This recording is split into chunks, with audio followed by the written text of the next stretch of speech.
derramar as bênçãos sobre nós. Oh, papai querido, perdoa nossas falhas, perdoa nossas negligências, perdoa-nos aonde a gente fala qualquer coisa, Senhor, a qual o Senhor não gosta. O Senhor perdoa nós, Senhor. Oh, Todo-Poderoso de Israel, o Senhor é o Deus de Israel, o Senhor é o meu Deus, é o Deus da missionária da Alcide, é o Deus do pastor Renan. Ele se faz presente. Jesus é o nosso poderoso de Israel. Oh, aleluia, Deus Todo-Poderoso, Senhor se faz presente. O homem de branco está aqui nesse lugar para nos abençoar. O Senhor está derramando uma chuva de bênção nesse lugar aqui. Eu vejo aqui uma chuva de bênção derramando sobre nós.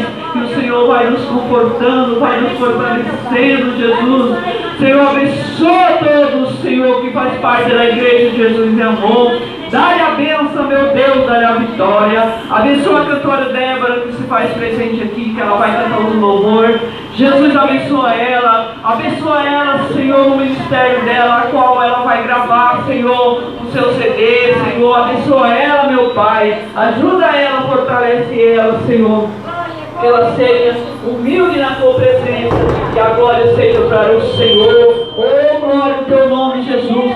Santo é o Senhor Todo-Poderoso de Israel. Derrama, Senhor, o teu poder e a tua misericórdia sobre nós.